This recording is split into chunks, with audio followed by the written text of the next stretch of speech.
کسی بھی چیز کے گم ہو جانے پر درود شریف پڑھتے ہی وہ چیز مل جاتی ہے. کیا یہ صحیح ہے؟ دیکھیں کسی چیز کے گمنے، کسی چیز کے بھولنے پر آپ پہلے تو پڑھیے انا للہ و انا الیہ راجعون، اور دعا کے طور پہ آپ درود بھیجے تو کوئی مسئلہ نہیں. چونکہ ایک صحابی یار کہ اللہ کے رسول صلی اللہ علیہ وسلم میں دعا کرتا ہوں، اس میں درود کتنا حصہ رکھوں؟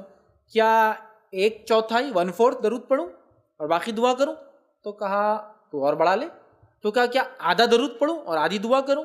تو کہا اور بڑھا لے. تو کیا 3/4 درود پڑھوں اور باقی دعا کروں؟ تو کہا اور بڑھا لے. تو کہا میں اب کے بعد صرف درود پڑھوں گا. تو کہا یہ بھی چلے گا، دعا کے طور پر ہے. مطلب نبی اکرم صلی اللہ علیہ وسلم نے بتایا کوئی اگر صرف نبی پر بھی درود بھیجے تو دعا اللہ تعالیٰ، چونکہ فرشتے کیا کرتے ہیں، جو اپنے بھائی کے لیے دعا کرتا ہے فرشتے اس کے لیے دعا کرتے ہیں. نبی پہ درود بھیجنے سے کیا ہوتا ہے؟ دعا ہی ہوتی ہے ایک طرح سے.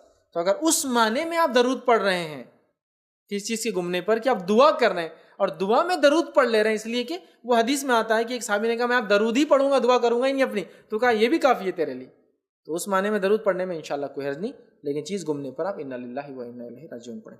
اسی طرح کسی نے ایک سوال کیا، ہم جب سے یہ عمل کر رہے ہیں الحمدللہ سب گمی ہوئی چیزیں درود شریف ختم ہونے سے پہلے مل جائیں، کیا یہ عمل صحیح ہے؟ تو بہرحال میں نے بتا دیا، آپ دعا کے معنی میں اگر پڑھ رہے ہیں کہ دعا کرنے کے بدلے درود پڑھ رہے ہیں تو درود دعا کے بدلے پڑھا جا سکتا ہے، حدیث سے ثابت ہے. اور سب سے بہترین چیز کسی چیز کے گمنے پر، کھونے پر، نقصان ہونے پر، جانے پر، مرنے پر وہ ہے انا للہ و انا الیہ راجعون. اور اس کے بعد بھی دعا ہے اے اللہ مجھے اس نقصان کا بہترین بدلہ عطا فرما. یہ کرنے سے اللہ تعالیٰ اس کا بدلہ دیتا ہے. اور دعا کے طور پر آپ درود ہی پڑھ لے رہے ہیں تو آپ بالکل پڑھ سکتے ہیں.